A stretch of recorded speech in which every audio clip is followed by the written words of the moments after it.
അതൊക്കെ ഇപ്പോഴത്തെ ഏത് ചെറുപ്പക്കാർക്കാ പറ്റാത്തത്? കല്യാണം കഴിയുമ്പോ ഒക്കെ മാറിക്കോളുന്നേ. അയ്യ അതല്ല, ഞങ്ങള് പെണ്ണ് കാണാൻ വന്നതല്ല. പിന്നെ വാടകയ്ക്ക് താമസിക്കാൻ വന്നതാ, എരുമേലി പറഞ്ഞിട്ട്. ഇടാ, നിന്നോട് ആയിടാ പറഞ്ഞു എന്റെ വീട് വാടകയ്ക്ക് കൊടുക്കാനുണ്ടെന്ന്. അത് റാവത്തയുടെ മുമ്പിൽ വെച്ച് അയാൾ എങ്ങനെ ഇത് അറിഞ്ഞിരുന്നെങ്കിൽ എന്നെയും കൊന്നേനും നിന്നെയും കൊന്നേനും ആ വന്നവന്മാരെയും കൊന്നേനും. അത് ഞാൻ അറിഞ്ഞു. അയാളിപ്പം ജയിലിൽ തുറന്നു വിടുന്നു. എന്തൊരു വാടക? നിന്നോട് വാടകക്കാരെയും കൊണ്ടുവരാൻ ഞാൻ പറഞ്ഞു. എന്റെ മോക്കൊരു ചെറുക്കനെയും കൊണ്ട് വരാമെന്നും പറഞ്ഞു എന്നോട് കാര്യം മേടിച്ചോണ്ട് പോയോ? എന്നോടാ നീ? എന്റെ മാധ്യമേ, നിങ്ങൾക്ക് ഇത്രയും ബുദ്ധി ഇല്ലാണ്ടായിപ്പോയല്ലോ. പയ്യനെ വിടറ. നിങ്ങളൊന്ന് ആലോചിച്ച് നോക്കി, ഈ വിയറ്റ്നാം കോളനിയിൽ ഒരു പെണ്ണിനെ കെട്ടാൻ മാനവും മര്യാദയുള്ള ഒരു ചെറുക്കൻ വരുന്നു തോന്നുന്നുണ്ടോ? അതുകൊണ്ടല്ലേ വാടകയ്ക്കെങ്കിൽ വാടകയ്ക്ക് നിങ്ങളെ മാളികന്റെ മുകളിൽ കല്യാണം കഴിക്കാത്ത ഒരു ചെറുപ്പക്കാരൻ താമസിക്കുമ്പോ അവന്റെ കൽപ്പ് കയറി താമസിക്കാൻ നിങ്ങളെ മോള് വിചാരിച്ചാൽ പറ്റൂലേ? പറ്റൂലില്ല മാധ്യമേ? പത്രപ്പണ്ണത്തിന്റെ മോളെ ചിപ്പിയാറിന്റെ എഞ്ചിനീയർ എങ്ങനെയാ കല്യാണം കഴിച്ചുകൊണ്ട് പോയത്?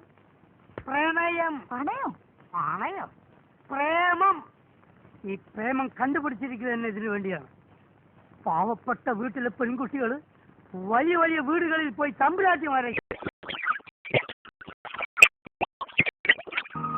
നമ്മൾ കൊണ്ടുവന്ന ആരാന്നാ നിങ്ങൾ വിചാരിച്ചിരിക്കുന്നത്? അവൻ ബ്രാഹ്മണന്മാരാ, ബ്രാഹ്മണന്മാര്. കഥ എഴുതുന്ന പണിക്കാര്. പേര് കൃഷ്ണമൂർത്തി. എന്താ മോശ? എന്തത്ര പേര് ആലോചിച്ചേ? നിങ്ങൾ വേണ്ടെങ്കിൽ പറ്റൂലെന്ന് പറയും. ഈ കോളനിയിൽ വേറെ വീടില്ലേ? അവിടുത്തെ ഏതെങ്കിലും ഒരു പെണ്ണിന് കിട്ടിയോട്ടെ ബാക്കിയോ? പറ്റൂലെന്ന് ഞാൻ പറഞ്ഞോ? എനിക്ക് അവനെ ഇവിടെ താമസിപ്പിക്കുന്നത് സന്തോഷമേ ഉള്ളൂ. പക്ഷെ റാവുത്തരം ജോണ് ഫ്രാങ്കും ഒക്കെ സമ്മതിക്കുമോന്നാ? സമ്മതിപ്പിക്കണം. നിങ്ങളെ മകൾക്ക് വേണ്ടി നിങ്ങളൊരു ഡിസ്ക് എടുക്കണം. ആദ്യമേ ഡിസ്ക് എടുക്കണം.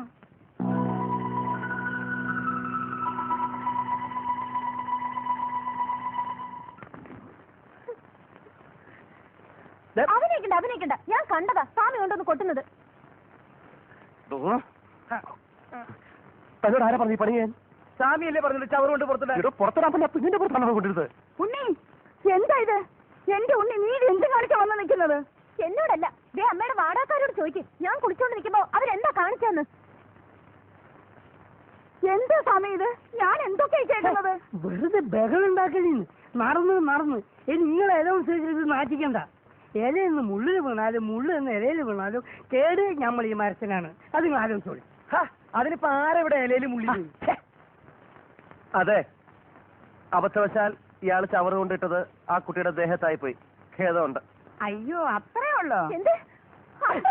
എന്റെ ഉണ്ണി, നിനക്കെന്താ? കുറച്ച് വെള്ളം കൂടെ കോരി കുളിച്ചാ പോരെ? അത് തന്നെ. അതിനായി ഏപ്പറത്തിന്റെ പോസ്റ്റർമാരിങ്ങനെ നിൽക്കണ്.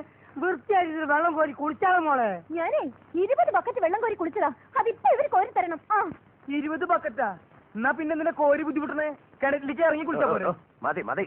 താൻ പോയിട്ട് ഒരു 20, 25, 30 ബക്കറ്റ് വെള്ളം കോരി കൊടുത്തേ. അങ്ങനെ അയാളെ കൊണ്ട് വെള്ളം കോരിച്ച് സ്വാമി ഒഴിയാൻ നോക്കണ്ട. ഇത് മുഴുവൻ സ്വാമി തന്നെ കഴുകി തരണം. എന്ത്? എന്നെ കുളിപ്പിച്ച് തരണോ? അതിനെ വേറെ ആളെ നോക്കണം.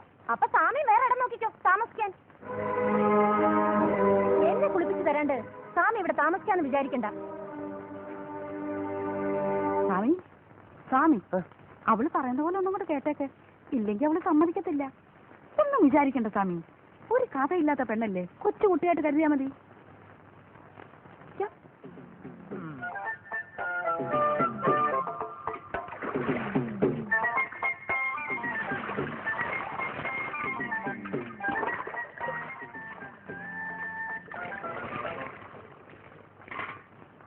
മാതിയമ്മേ, നമ്മളെ മോള് വിചാരിച്ച പോലെ ഒന്നല്ലല്ലോ. നമ്മുടെ മോളോ? അല്ല, നിങ്ങളെ മോള് തന്നെ. അവള് ഞാൻ വിചാരിച്ച പോലെ ഒന്നല്ല. താനെന്തിനാ എന്റെ മോളെ പറ്റി ആവശ്യമില്ലാത്തൊക്കെ വിചാരിക്കുന്നേ? താനും കൂടെ വന്നേ. അല്ലെന്ന്, നമ്മളൊരു കണ്ണവിടെ വേണം. ഇല്ലെങ്കിൽ എന്തെങ്കിലും സംഭവിച്ചാലോ? എന്റെ മോക്കൊന്നും സംഭവിക്കാതെ നോക്കാനേ അവക്കറിയാം. അവക്കറിയാന്ന് സ്വാമിക്ക്. സ്വാമിയുടെ കാര്യം പറഞ്ഞ താനാരോ? സ്വാമിയുടെ അലിയനോ? ഞാൻ വേണോ?